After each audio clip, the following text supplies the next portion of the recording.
देखते हैं कहानी कैसे शुरू होगी और कहाँ से शुरू होगी।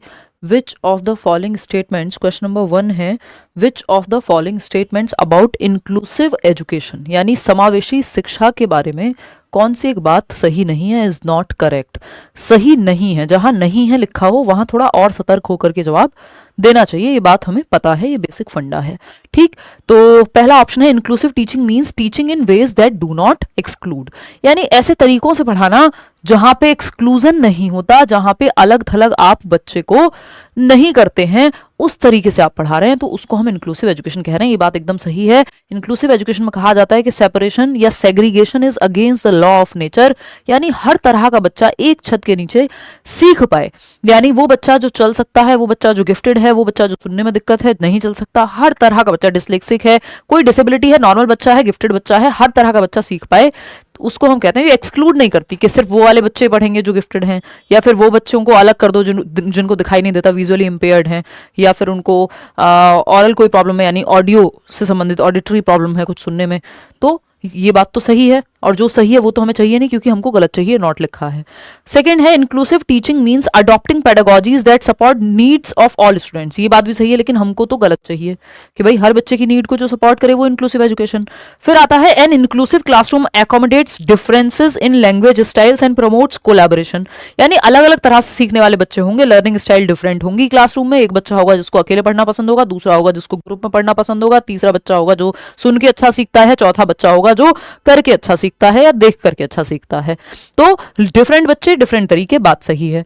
अब हमें यह ध्यान रखना है कि हमने क्वेश्चन पढ़ा ठीक से हो, आधा काम वहीं खत्म हो जाता है जहां आप क्वेश्चन को ठीक से पढ़ लेते हैं। ठीक, तो अगर हम देख रहे हैं नहीं सही है तो फिर तो फोर्थ ही ऑप्शन बचा हुआ है, पांचवा तो है नहीं, होगा तो यही, लेकिन फिर भी पढ़ेंगे। N inclusive classroom centres on fixed करिकुला and standard assessment. Fixed करिकुला, यही बात गड़बड़ हो गई। फिक्स्ड करिकुला लिखा हो, रिजिड करिकुला लिखा हो। करिकुला का मतलब यहाँ करिकुलम से ही है, यानी पाठ्यचर्या से है, एक्टिविटीज से है, यानी जहां पे रिजिड है, फिक्स्ड एक्टिविटीज है, कोई बदलाव नहीं होता किसी बच्चे के लिए, सबके लिए सेम है, यूनिफॉर्म इंस्ट्रक्शन है, स्टैंडर्डाइज्ड इंस्ट्रक्शन है, करिकुला फिक्स है, रिजिड है नहीं। फ्लेक्सिबिलिटी चाहिए हमको जिसमें कोई चेंज संभव नहीं है, जो झुकते नहीं टूट जाते हैं वाली बात है, जो पेड़ के बारे में हम कहते हैं। तो लचीलापन होना बहुत जरूरी है यहाँ पे। ठीक, तो एक समावेशी कक्षा निश्चित पाठ्यचर्या और मानक मूल्यांकन पर ही केंद्रित होती है, नहीं भाई, डिफरेंशिएटेड डिफरेंट तरीके से पढ़ाओ, डिफरेंट डिफरेंट तरीके के बच्चे हैं, अलग अलग तरीके से उनको जांचो, differentiated instruction, different methods of assessment और टीचिंग एंड लर्निंग के भी डिफरेंट मेथड अपनाओ। तो यही गलत है फोर्थ ऑप्शन, और जो गलत है वही सही है क्योंकि पूछा ही गलत था। ये बात आपको पसंद है, तो fourth option is the right answer. Question number 2 देखिएगा और जवाब दीजिएगा। क्वेश्चन नंबर 2 क्या कहना चाहता है कवि, फटाफट से देखिए और बताइए। अगर हम देखें क्वेश्चन नंबर 2, असर्शन क्या है भाई, learners construct their own knowledge based on what they already know, यानी एक अभिकथन है कि शिक्षार्थी अपने पूर्व ज्ञात ज्ञान के आधार पर अपना ज्ञान निर्मित करते हैं, यानी जो वो जानते हैं ओल्ड नॉलेज से नई नॉलेज को बनाते हैं। ये बात एकदम सही है, जो आपको आता है उसके बेस पे उसकी को आधार बना करके हम आपको नया सिखा सकते हैं। सेकंड क्लास में जो सीखा होता है वो थर्ड में काम आता है, थर्ड में जो आप सीखते हैं वो बेस बनता है फोर्थ के लिए। बात सही है नहीं है, सही है। फिर इसका रीजन क्या दिया है, finding patterns and making linkages with previous knowledge helps learners to process information meaningfully, यानी अगर लिंक बनता है, यानी कोई एक क्या कहें कनेक्शन बिल्ड होता है, संबंध बनता है पिछले पार्ट के साथ, तो ये सीखने में मददगार साबित होता है, इसलिए प्रीवियस नॉलेज इंपॉर्टेंट है। दोनों ही बातें सही हैं और ये इसका रीजन भी सही है। तो both A and R are true and R is the correct explanation of A. देखिए जो लास्ट वाला पार्ट है ना, जो 15 नंबर है आपके, ये उतने मुश्किल नहीं है, बस आपको इनकी प्रैक्टिस करके जानी है। ठीक है ना, फंसाती हैं आपको थियोरीज। ठीक, आगे बढ़ते हैं। क्वेश्चन नंबर 3 देखिएगा, ये क्या कहता है, समझते हैं एक एक करके सारे ऑप्शंस को भी, और पहले क्वेश्चन को पढ़ेंगे। आधी कहानी वहीं से सॉल्व हो जाती है जब आप क्वेश्चन को पढ़ लेते हैं। There are 3 teachers in a school, 3 teacher हैं एक स्कूल में, मतलब 3 अलग अलग टीचर्स की बात हो रही है, स्कूल में टीचर ज्यादा भी हो सकते हैं। They all claim to have inclusive education settings in their classroom, ये सब दावा तो ये करते हैं कि हमारी तो समावेशी शिक्षा है, हम तो हर तरह के बच्चों को पढ़ाते हैं, ये दावा कर रहे हैं तीनों के तीनों टीचर। अब इनकी हरकतों से देख लेते हैं, यानी क्लासरूम में जो एक्टिविटी हो रही है उससे देख लेते हैं कि कौन इंक्लूसिव है। टीचर 1 है जो कहता है she uses the same teaching methods for all students, यानी सभी छात्रों के लिए एक ही शिक्षण पद्धति, एक ही मेथड का इस्तेमाल करती हैं, यानी यूनिफॉर्म इंस्ट्रक्शन का इस्तेमाल कर रही हैं, यानी हर बच्चे को सेम मेथड से सिखा रही हैं। स्टैंडर्डाइज्ड इंस्ट्रक्शन कह लीजिए या यूनिफॉर्म कह लीजिए, यानी सभी के लिए सेम, सबको एक डंडे से नहीं हाँकना है। इंक्लूसिव एजुकेशन में डिफरेंट मेथड डिफरेंट बच्चों के लिए यूज किए जाते हैं, सिर्फ एक मेथड से पूरी क्लास को नहीं पढ़ाया जाता। जब बच्चे अलग अलग ढंग से सीख सकते हैं, सोच सकते हैं, जो गार्डनर भी कहते हैं मल्टीपल इंटेलिजेंस में, तो उनको हम अलग अलग तरीके से सिखा क्यों नहीं सकते? तो अलग अलग तरीके से सिखाना, सिर्फ एक मेथड का इस्तेमाल थोड़ी करेंगे। डिफरेंशिएटेड इंस्ट्रक्शन, डिफरेंट मेथड, अलग अलग बच्चों की नीड को ध्यान में रखते हुए। तो ये तो इंक्लूसिव एजुकेशन की बात नहीं कर रही। हर बच्चे को कैसे केटर करोगे आप? एक ही मेथड का इस्तेमाल करके। फिर आता है टीचर 2 की बात कर लेते हैं। She adapts teaching strategies to suit diverse needs, यानी जो टीचर 2 है वो कक्षा में विभिन्न विद्यार्थियों की आवश्यकताओं के अनुरूप शिक्षण रणनीति का निर्माण करती है, यानी अलग अलग मेथड अलग अलग बच्चों के लिए। ये बात सही है, ये इंक्लूसिव एजुकेशन का ध्यान रख रही हैं।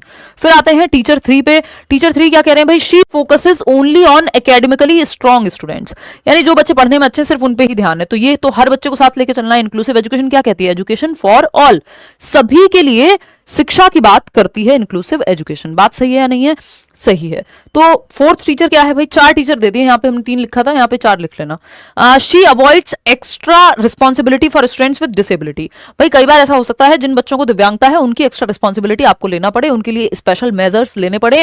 हो सकता है आपके स्कूल में लिफ्ट ना हो सकता है आपके स्कूल में जो है रैंप ना हो, तो उसकी जगह आपको फिर ग्राउंड फ्लोर पे ऐसे बच्चों की क्लास शिफ्ट करनी पड़े जिनको चलने में दिक्कत है। ऐसा बच्चा जिसको देखने में दिक्कत है, आप उसको स्पेशली मेजर लेके आगे बिठाएंगे।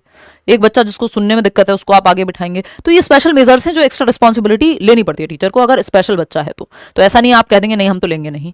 तो एक ही टीचर फिर यहाँ इंक्लूसिव एजुकेशन के हिसाब से चलता हुआ नजर आ रहा है हमें, वो है टीचर 2, जो क्या करती हैं? डिफरेंट टीचिंग स्ट्रेटजीज अपना रही हैं अलग अलग बच्चों के लिए, क्योंकि अलग अलग बच्चे अलग अलग तरह से सीखते हैं।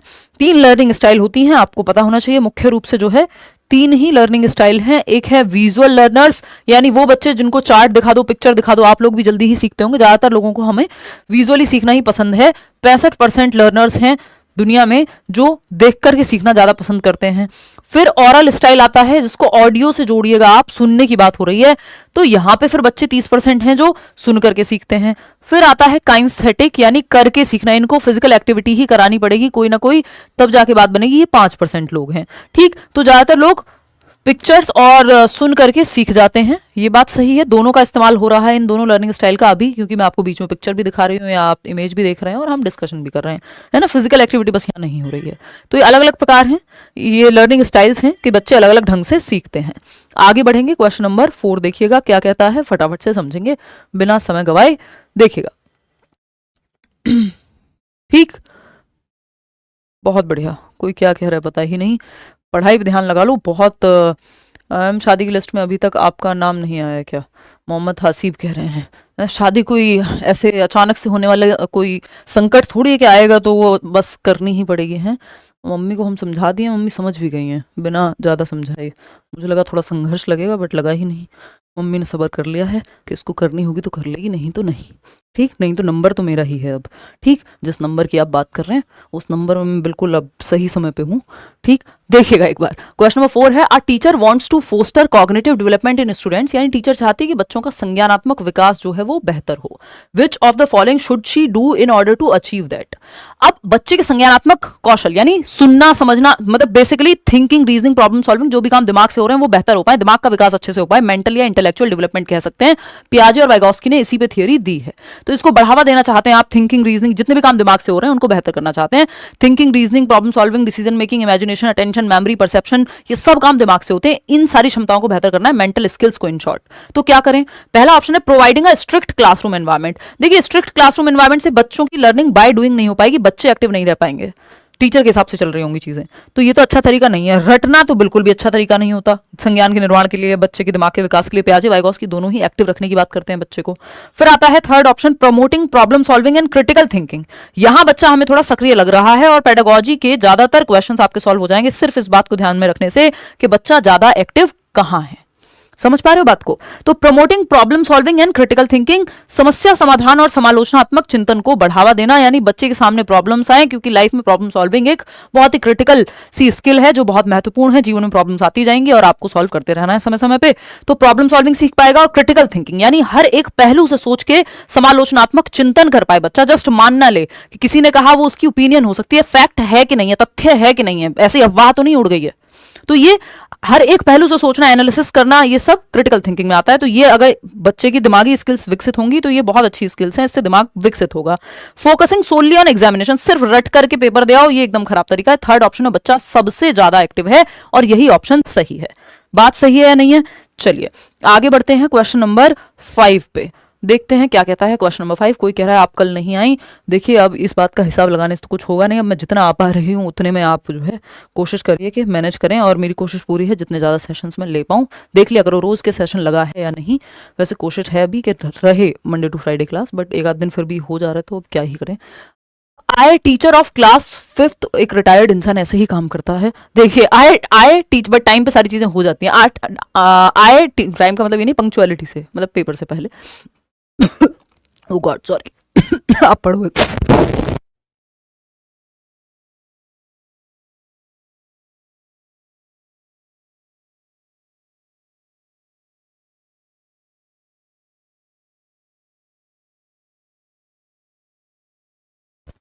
देखिएगा, तो अगर हम बात करते हैं क्वेश्चन नंबर 5 की, ये कहता है I teacher of class 5th follow constructivist approach, रचनावादी अप्रोच, जो पियाजे और वाइगोस्की जिससे बिलोंग करते हैं, जहां बच्चा ज्ञान की कंस्ट्रक्शन करता है, एक्टिव नॉलेज बिल्ड करता है, of learning for children of my classroom. ठीक है, मतलब रचनावादी अप्रोच है कि बच्चे एक्टिवली सीखें। Which of the following are the points I keep in mind while following this strategy. As a teacher आप चाहते हैं रचनावाद पे फोकस्ड हो आप, यानी बच्चा ज्ञान की रचना करे, बच्चा एक्टिवली नॉलेज को बिल्ड करे। बात तो सही है। तो आपको क्या करना होगा? पहला ऑप्शन है learning happens through direct instruction from the teacher. देखिए डायरेक्ट इंस्ट्रक्शन की बात ना तो प्याजे करते हैं, ना वाइगोस्की, रचनावाद भी नहीं करता। रचनावाद बच्चे को सक्रिय रूप से सिखाने की बात करता है, ना कि दिमाग में डायरेक्ट इंस्ट्रक्शन से भर दो लेक्चर मेथड के थ्रू। ये एकदम खराब तरीका है। सेकेंड है students construct knowledge, teacher facilitator है, डायरेक्टली भरने वाला नहीं है दिमाग में। सेकेंड ऑप्शन है students construct knowledge through their experiences and interaction. हाँ, जहां बच्चा एक्टिव है वो ऑप्शन सही है। बच्चा अपने अनुभवों से क्या करेगा? ज्ञान का सृजन करेगा, ये बात सही है। फिर आता है C option, memorisation is the primary way to retain knowledge. देखिए रटवाना, रोट लर्निंग, याद करना, रिकॉल बेस्ड, ये सब जहां पे बच्चा पैसिव है, एक्टिव नहीं है। Intelligence is fixed and can not be developed further. देखिए आईक्यू स्कोर बहुत ज्यादा परिवर्तित नहीं होता, ज्यादा उसमें चेंजेस नहीं होते, 2-4-5 पॉइंट मुश्किल से ऊपर नीचे होता है।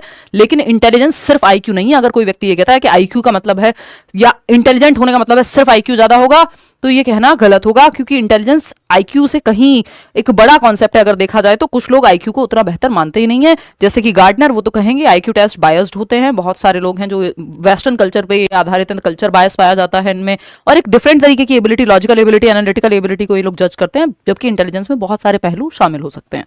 तो ये कहना कि इंटेलिजेंस फिक्स है, नहीं भाई, हम ये मान के चलते हैं जब हम चाइल्ड सेंटर्ड एजुकेशन पढ़ते हैं कि एबिलिटी इंक्रीमेंटल है, यानी क्षमता को बढ़ाया जा सकता है यदि आप मेहनत करें, यदि आप सही एनवायरमेंट में रहें, यदि आप कोशिश कर रहे हैं। तो इंक्रीमेंटल, नहीं तो फिर तो क्या करें? घर पे बिठा दें सबको, किसी को कुछ सीखने की जरूरत नहीं है। एबिलिटी तो जो मिलना था, इंटेलिजेंस जो मिलनी थी मिल गई, अब तो कुछ होगा नहीं।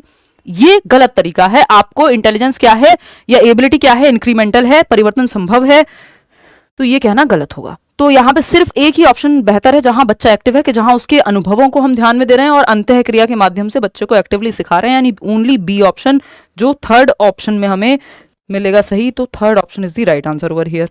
आगे बढ़ेंगे नेक्स्ट क्वेश्चन पे। नेक्स्ट क्वेश्चन क्या कहता है भाई? क्वेश्चन नंबर 6 देखिएगा और समझिएगा कि क्या कहना चाहता है कवि क्वेश्चन नंबर 6 में। देखिएगा फटाफट से।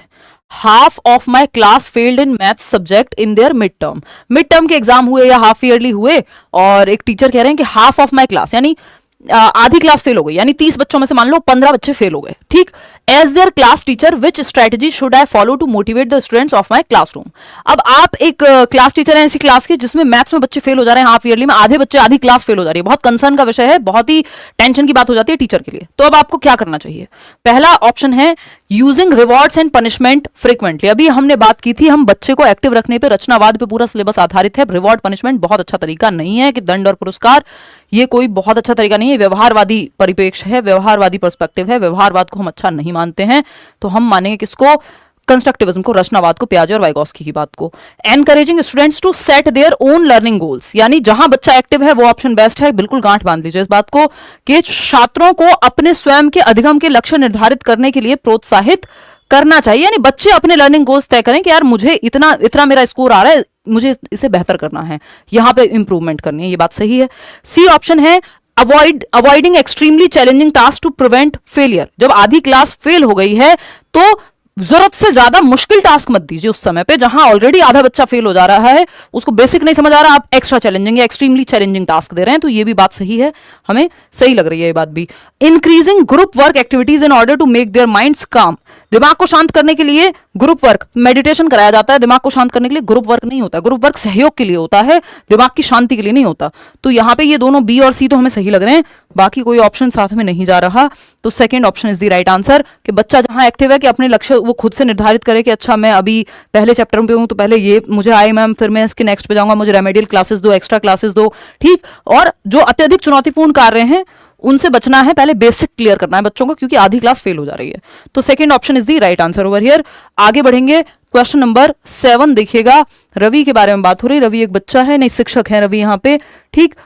Ravi is a teacher who conducts frequent quizzes, encourages students to self-evaluate their work and provides constructive feedback to guide their learning process. He uses these assessments to modify his teaching strategies. तो वो क्या करता है, अपने आकलन के तरीके जो है अपनाता है, जिसमें टीचिंग स्ट्रेटजीज यानी अपने मेथड्स को मॉडिफिकेशन की अगर जरूरत पड़ रही है। यानी रवि एक टीचर है जो क्या मानता है, फ्रीक्वेंट क्विजेस, क्लास में डिफरेंट क्विज कराते रहते हैं, एक्टिविटीज कराते रहते हैं, क्वेश्चंस पूछते रहते हैं बच्चों को खुद से आकलन करने के लिए कि अच्छा तुम खुद को कितना स्कोर दोगे इस एक्टिविटी में, है ना, इस सब के लिए प्रेरित कर रहे हैं। चलो बहुत अच्छी बात है। फीडबैक के लिए प्रेरित कर रहे हैं, रचनावादी फीडबैक देते हैं जहां पे बच्चों को इंप्रूवमेंट का मौका मिले। अब ये अपने मेथड्स में मॉडिफिकेशन कर पाए, इस तरह से आकलन करते हैं कि अब कहां अपने मेथड में कहां परिवर्तन की जरूरत है, वो भी इनको पता लगेगा, है ना। What type of assessment is Ravi primarily using, ये किस तरह का आकलन है जो रवि यूज कर रहे हैं, बताइए। असेसमेंट ऑफ लर्निंग है, ऑफ लर्निंग में इंप्रूवमेंट की गुंजाइश बचती नहीं है, ये तो फाइनल होता है जजमेंट के लिए या एविडेंस के लिए, कितने % नंबर आए, बात खत्म। सबमिटिव असेसमेंट हो गया, योगात्मक आकलन। असेसमेंट फॉर लर्निंग है, असेसमेंट एज लर्निंग है, या सबमिटिव असेसमेंट है। सबमिटिव तो ये है ही नहीं, क्योंकि सबमिटिव का ही पार्ट होता है ऑफ लर्निंग। ये है असेसमेंट एज लर्निंग नहीं, क्यों, क्योंकि असेसमेंट एज लर्निंग में टीचर का काम नहीं होता, ये सेल्फ असेसमेंट की तरफ ले जाने वाला है। स्वयं आकलन, या तो पीयर्स बच्चे के दोस्त या बच्चा खुद आकलन करता है, जो अधिगम के रूप में अधिगम के साथ एज लर्निंग की जब बात आ रही है। तो एक ही ऑप्शन बचता है assessment for learning. For learning और ऑफ लर्निंग दोनों में टीचर इन्वॉल्व होता है, एज लर्निंग में नहीं होता, ठीक। तो असेसमेंट फॉर लर्निंग यानी इंप्रूवमेंट के लिए आकलन किया जा रहा है, जैसे हम अभी डिस्कशन कर रहे हैं कि आप मॉक लगा रहे हैं या क्वेश्चंस कर रहे हैं और मैं आपके साथ में जुड़ी हुई हूं, तो फीडबैक आपको मिल जाएगा कि कौन सा क्वेश्चन सही है। खुद से आप बेशक गलत कर रहे हैं तो उसको ठीक भी कर दिया जाएगा, लेकिन एज लर्निंग में आप जब खुद से मॉक लगा रहे हैं, खुद ही आपको चेक करना है, टीचर का वहां रोल नहीं होता। ऑफ लर्निंग तो बाद में इतने % नंबर आए, सीटेट में कितने आए बाद में, उसके लिए है। ये फॉर्मेटिव असेसमेंट यानी एफए का आपका उदाहरण है, जो फॉर लर्निंग है, ठीक। जो आपके वो नहीं होते एफए जो होते हैं, FA1 FA2, आजकल उनको प्री मिड टर्म और ये सब कहने लग गए हैं। क्वेश्चन नंबर 8 देखिएगा और बताइएगा। क्वेश्चन नंबर 8 क्या कहता है, फटाक से बताइए। A teacher notices that a student is unable to comprehend a math concept during class work. Class work नहीं होता CW, क्लास में बच्चे काम कर रहे थे और एक बच्चा है जिसको दिक्कत हो रही है गणित के काम को समझने में क्लास वर्क में।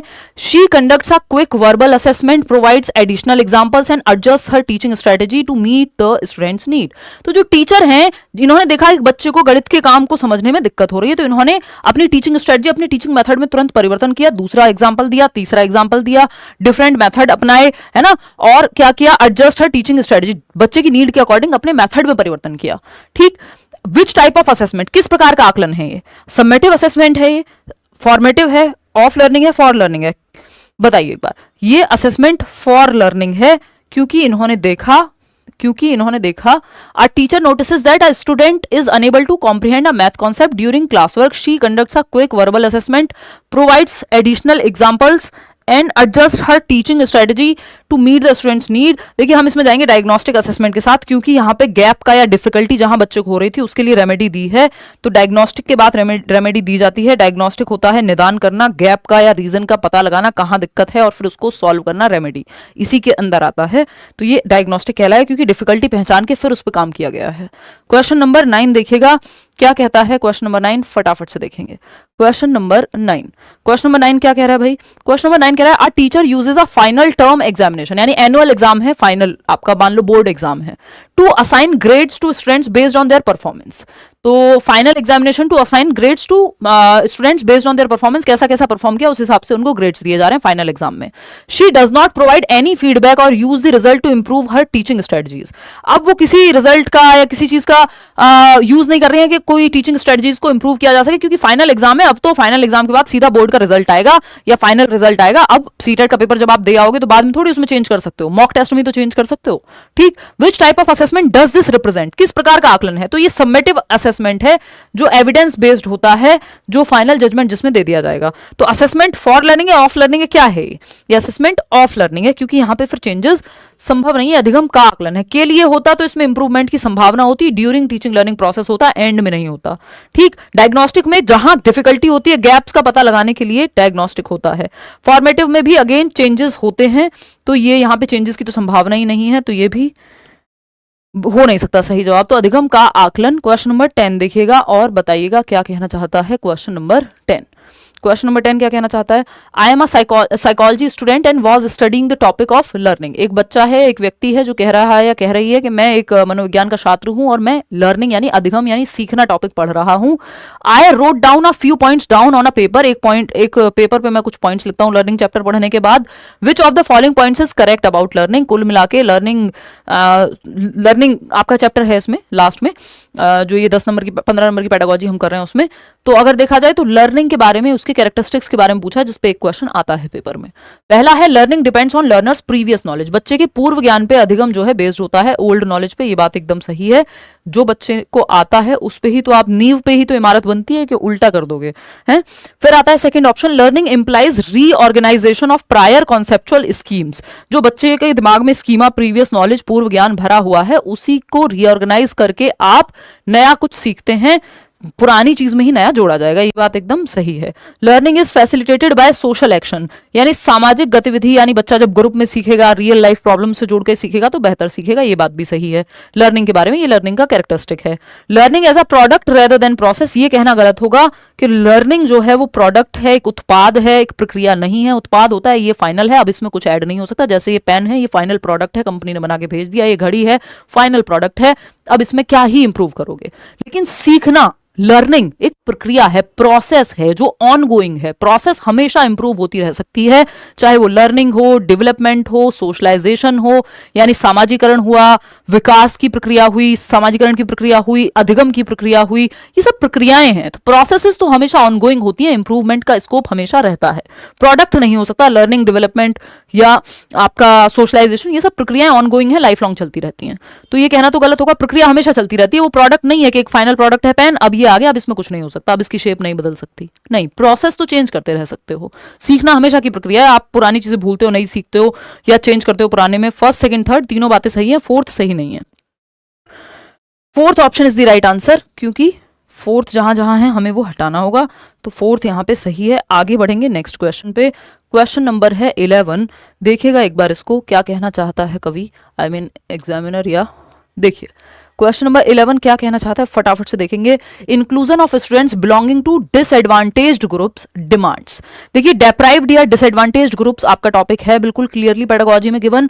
और वंचित समूह वर्ग के बच्चों की बात हो रही है. तो वो बच्चे जो वंचित समूह वर्ग से आ रहे हैं या अलाभान्वित वर्ग से आ रहे हैं, जिनको समाज में किसी भी आधार पे या तो हाशिए पे रखा गया है, जाति के आधार पे, सुविधाओं के आधार पे, किसी ट्राइबल कम्युनिटी से हो सकते हैं, या फिर आर्थिक स्थिति उनकी कमजोर रही, किसी भी आधार पे उनको डेप्राइव्ड रखा गया है, वंचित रहे वो. तो ऐसे बच्चों को कैसे इंक्लूड करेंगे, ये पूछा है हमसे. इनका समावेशन कैसे करेंगे. पहला है awareness and sensitisation towards diverse traditions, कि आप क्लास में ये बताएं कि विविध परंपराओं के प्रति जागरूकता और संवेदनशीलता को बढ़ावा देना, कि हाँ अलग अलग तरह के लोग हैं देश में और दुनिया में, और ये भी बच्चे अलग हैं, लेकिन ये गलत नहीं है. ठीक, तो बात सही है, संवेदनशील बना रहे हैं आप बाकी बच्चों के प्रति. हो सकता है कोई आर्थिक स्थिति खराब हो, किसी का कुछ और रहा हो, तो आप संवेदनशील बना रहे हैं. ये बात तो सही है, पॉजिटिव है, बच्चे के ही पक्ष में है. और जो ऑप्शन बच्चे के पक्ष में है वो बेहतर है. फिर भी बाकी ऑप्शन देखेंगे. Evidencing and encouraging identity based stereotypes, कि आप और बढ़ावा देंगे पहचान आधारित रूढ़िवादिता को, कि ये इनके पिताजी जो है नेता हैं तो ये यहाँ से इस परिवार से आते हैं, इनके पिताजी जो हैं ये हैं, या ये संस्कृति, इस समुदाय, इस जाति से आते हैं, या ये बहुत ही बेहतर हैं, या ये बहुत ही खराब हैं. इस तरह की आइडेंटिटी बना देंगे. नहीं आते हैं isolation in the class classroom on the basis of social affiliation, यानी क्लास में अलग थलग कर देंगे आप बच्चों को कि गरीब बच्चे एक जगह बैठेंगे जो ईडब्ल्यूएस कैटेगरी से आ रहे हैं, ये वाले बच्चे एक जगह बैठेंगे। नहीं, आइसोलेट नहीं करना है, इंक्लूड करना है, सबको एक साथ लेके चलना है। Same ability grouping of students in the classroom, same क्षमता रखने वाले बच्चों को एक साथ रखेंगे। नहीं भाई, मिक्स्ड एबिलिटी ग्रुपिंग करनी है, अगर करनी भी पड़े तो हेट्रोजेनस होना चाहिए ग्रुप, जिसमें अलग अलग क्षमताओं वाले बच्चे हो, ना कि होमोजेनियस, यानी सेम एबिलिटी ग्रुपिंग नहीं करनी है कि जो बच्चे मैथ्स में अच्छे हैं उनको एक साथ रख दिया, या जो बच्चे एक आर्थिक स्थिति अच्छी है जिनकी, उनको एक साथ रख दिया, बाकियों को अलग रख दिया। ये नहीं करना है, सबको इंक्लूड करके चलना है, मिक्स्ड एबिलिटी वाले बच्चे होने चाहिए। तो एक ही ऑप्शन सही है कि अवेयरनेस फैलाएंगे और संवेदनशील बनाएंगे डाइवर्स ट्रेडिशंस के प्रति, यानी विविधताओं में एकता सिखाएंगे बच्चे को, जो देश में भी संविधान में भी बात कही जाती है। तो first option is the right answer. Question number 11 देखिएगा क्या कहता है। क्वेश्चन नंबर 12, 11 हम कर चुके हैं। क्वेश्चन नंबर 12 क्या कहता है, फटाक से समझेंगे। देखिएगा एक बार, ये ज्यादा इधर रह गया है, अब जब से ये बोर्ड इधर शिफ्ट किया है गड़बड़ हो गई है पूरी सेटिंग ही। देखिए, तो अगर हम बात करें यहाँ which of the following is a limitation of assessment as learning in the classroom, यानी अधिगम में आकलन या अधिगम के साथ आकलन कहेंगे यहाँ पे, अधिगम के रूप में आकलन एज लर्निंग जो है वो इसकी लिमिटेशन क्या है। बहुत अच्छा क्वेश्चन है ये, जनरली आपको देखने को नहीं मिलेगा कहीं, बहुत रेयर है। ठीक, तो अगर हम देखें असेसमेंट एज लर्निंग की कमी क्या है, क्योंकि हम असेसमेंट एज लर्निंग को अच्छा तो मानते हैं कि बच्चा खुद से खुद का आकलन कर पाए, है ना, उसके साथी समूह उसका आकलन कर पाए। ठीक, ये तो अच्छी बातें हैं, लेकिन इसकी प्रॉब्लम क्या है, इसकी लिमिटेशन क्या है, ये पहचानना है।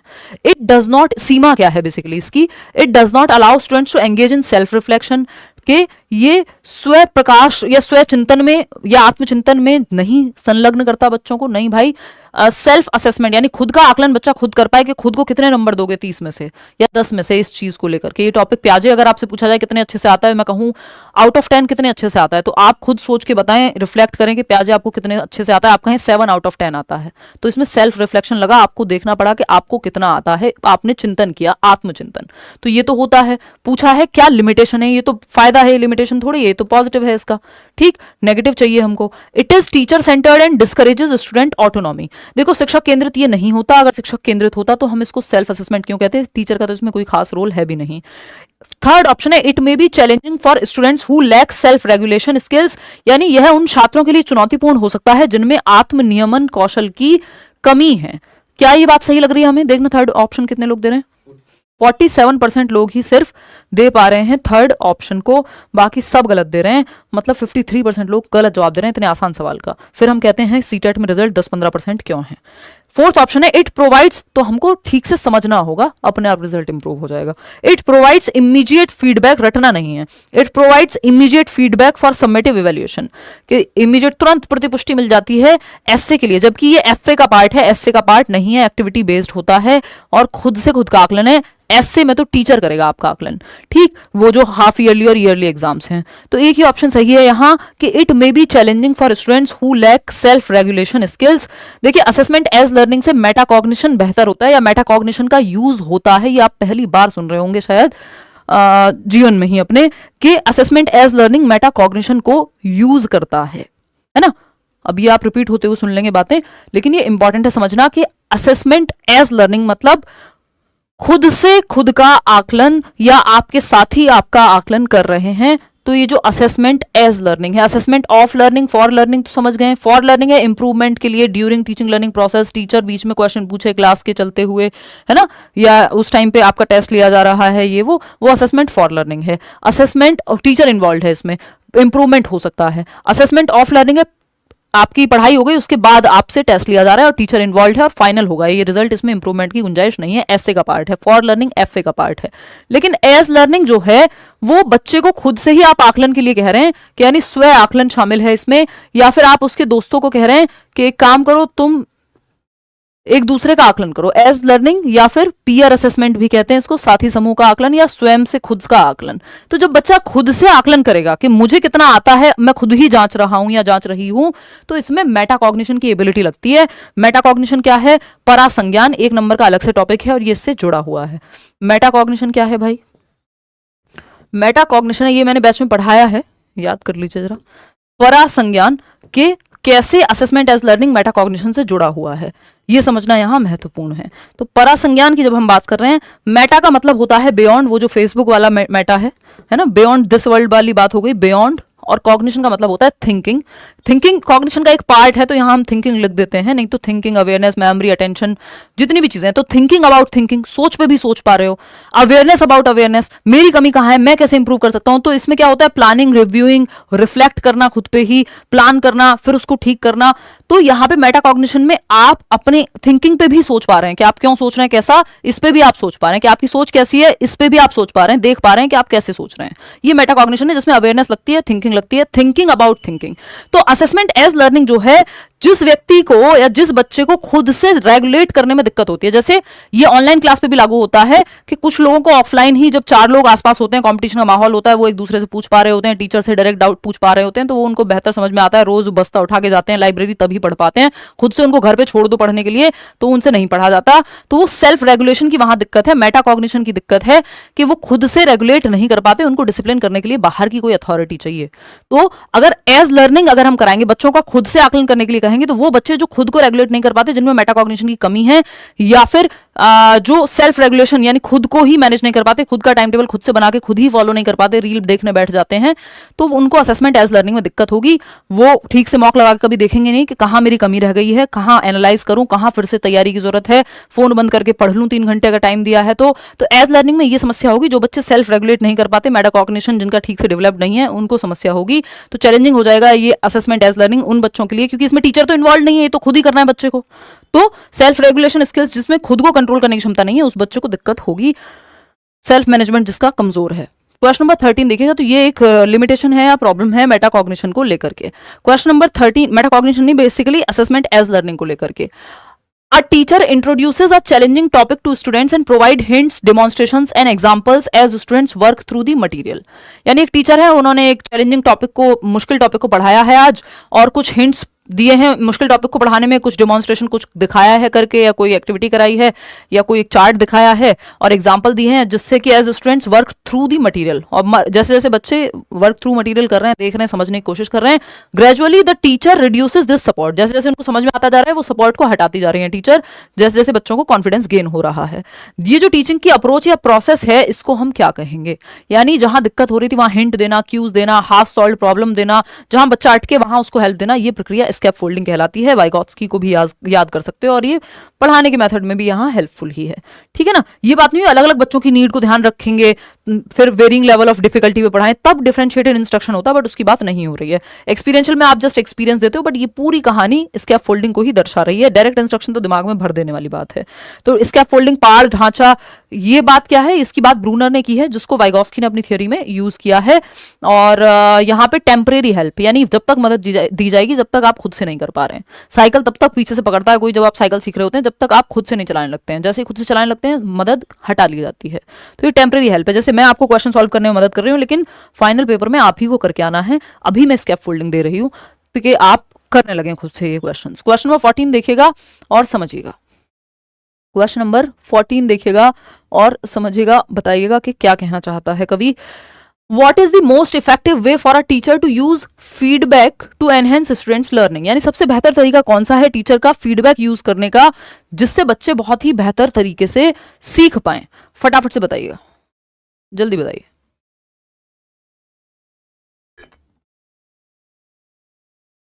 बहुत बातों में लगे रहते हो, इतने यहाँ पे स्पीड से हम लोग क्वेश्चन कर रहे हैं, फिर भी आप लोग बातों में लग रहे हो आपस में। ये समस्या जो है कांस्टेंट है, ऑनलाइन हो क्लास चाहे ऑफलाइन हो। देखो एक बार, तो फीडबैक बेहतर करने के लिए लर्निंग को फीडबैक कैसे यूज किया जाए टीचर के द्वारा? Provide feedback only at the end of the academic year. साल के अंत में फीडबैक दो तो भाई फिर तो इंप्रूव करने के लिए कुछ बचा ही नहीं फाइनल रिजल्ट में। अब सीटेट के पेपर में जाके आपको कोई ज्ञान दे के ये चैप्टर ऐसे पढ़ना था, तो फायदा तो है नहीं। तो अब फाइनल एग्जाम में, एनुअल एग्जाम में, सबमिटिव असेसमेंट के टाइम पे कोई बताएगा फीडबैक, तो उसका फायदा नहीं है। Deliver immediate and constructive feedback that focuses on specific areas for improvement. यानी तत्काल और रचनात्मक प्रतिपुष्टि दें। कंस्ट्रक्टिव यानी जिसमें प्रॉपरली चेंज किया जा सके एक्टिवली, और इमीडिएट जहां गलती हो रही है वहां फीडबैक आप दे दें। अगर एफए में गलती हुई, इसका मतलब ये नहीं हर गलती पे सुधार देना है, लेकिन अगर कहीं पे भी इंप्रूवमेंट की जरूरत है तो वो आप तुरंत इमीडिएट फीडबैक दें। गलती करेक्ट करना अलग चीज है, फीडबैक देना अलग चीज है, तो बच्चे को मौका मिलेगा कि उसको खुद से करेक्ट करनी है, नेक्स्ट तरीके से नए मेथड यूज करने हैं, लेकिन रचनात्मक प्रतिपुष्टि यानी नए ढंग से वो अपनी प्रॉब्लम को एक्टिवली रिजॉल्व कर पाए, और तुरंत फीडबैक देना है, ऐसा नहीं साल के अंत में देना है, जब ऑनगोइंग प्रोसेस है ना, जो असेसमेंट है, आकलन है, तो उसी दौरान जहां पे बात चल रही है, जहां असेसमेंट हो रहा है, वहीं पे आप दे सकते हो feedback. Highlight only the mistakes and ask students to avoid repeating them. सिर्फ मिस्टेक हाईलाइट कर दो और उनको रिपीट करने के लिए मना कर दो, तो मना करने से नहीं होगा, सीखने से बात बढ़ेगी। यूज फीडबैक, और सिर्फ गलतियां नहीं, बच्चे की स्ट्रेंथ्स भी आप यहां पे दिखा सकते हो कि उसकी क्या बेहतरी है। Use feedback as a means to compare students performance with their peers. देखो बच्चों को कंपेयर नहीं करना है आपको दूसरे बच्चों से, उसको खुद से कंपेयर करना है कि वो पहले से बेहतर हुआ है या नहीं। Second option is the right answer. आगे बढ़ेंगे क्वेश्चन नंबर 15 पर। क्वेश्चन नंबर 15 देखिएगा और बताइएगा क्या है यहाँ पे क्वेश्चन में पूछा हुआ। क्वेश्चन नंबर 15 है, which of the following is a key feature of assessment as learning. यानी सीखने के साथ या सीखने में आकलन की जब हम बात कर रहे हैं, एज लर्निंग यानी सेल्फ असेसमेंट, खुद से आकलन करना। ठीक, सेल्फ असेसमेंट या पीयर असेसमेंट, या तो आपके साथी समूह आपका आकलन करें, दोस्त आपके यानी बच्चे के क्लासमेट्स, या फिर वो खुद से खुद का आकलन करें। ठीक, the teacher evaluates and assigns grades. Teacher का तो रोल ही नहीं है ना यहाँ एज लर्निंग में। स्टूडेंट्स आर पैसिव रेसिपिएंट, बच्चे निष्क्रिय हो ही नहीं सकते जब बच्चे तो एक्टिव होंगे। या students take responsibility for monitoring their own progress, यानी बच्चे खुद से खुद की जिम्मेदारी ले रहे हैं कि वो अपनी प्रगति पर निगरानी रखेंगे, रिफ्लेक्ट करेंगे, प्रकाश डालेंगे, चिंतन करेंगे, कहाँ कमी रह गई, कैसे इंप्रूव करना है, खुद से ये काम करेंगे, तभी स्व आकलन कह रहे हैं हम इसको। तो थर्ड ऑप्शन तो सही है। Assessment are use to compare, compare ये तो बात ही गलत है, नेगेटिव वर्ड हो गए, तो इसको तो हम हटा देंगे। थर्ड ऑप्शन ही एकमात्र सही है यहाँ।